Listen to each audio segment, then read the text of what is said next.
चला या अथांग अवकाशात आपलं नेमकं स्थान शोधूया. कधी रात्रीच्या आकाशाकडे पाहिले आणि विचार केलाय की आपण नक्की काय पाहतोय? या चमकणाऱ्या ठिपक्यांमध्येच उत्तर आहेत. चला पहिलं कोडं सोडूया. काही दिवे लुकलुकतात ना, ते म्हणजे तारे. त्यांचा स्वतःचा प्रकाश असतो. आणि काही शांत स्थिर चमकतात, ते आहेत ग्रह, जे ताऱ्यांचा प्रकाश आपल्यापर्यंत पोहोचवतात.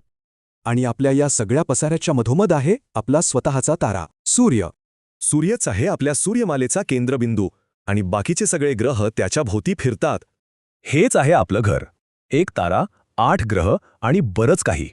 सगळे एकत्र अवकाशातून प्रवास करत आहेत. आपल्या सूर्यमालेत आहेत 8 ग्रह. प्रत्येकजण सूर्याभोवती आपापल्या रस्त्यावरून फिरतोय. पण मग एक प्रश्न आहे, हे सगळे ग्रह भरकटत का नाहीत?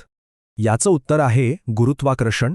एक अशी शक्ती जी दिसत नाही, पण सगळ्यांना एकत्र खेचून ठेवते.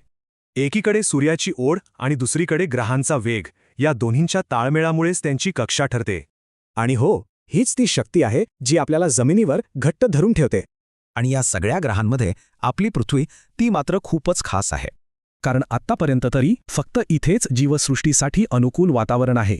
आणि म्हणूनच आपले शेजारी पाजारी काय आहे हे जाणून घेण्याची उत्सुकता माणसाला स्वस्थ बसू देत नाही. पण अवकाशात जायचं म्हणजे आधी पृथ्वीच्या प्रचंड गुरुत्वाकर्षणावर मात करायला हवी.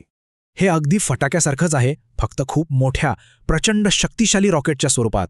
आणि भारताची इस्रो या तंत्रज्ञानामध्ये जगात खूप पुढे आहे. चंद्रावर आणि मंगळावर मानवरहित यानं पाठवून भारत आपली सूर्यमाला धुंडाळतोल. पण या प्रवासात आपल्याला असं काय सापडेल ज्यामुळे आपण आपल्या या सुंदर घराचं, पृथ्वीचं रक्षण करू शकू?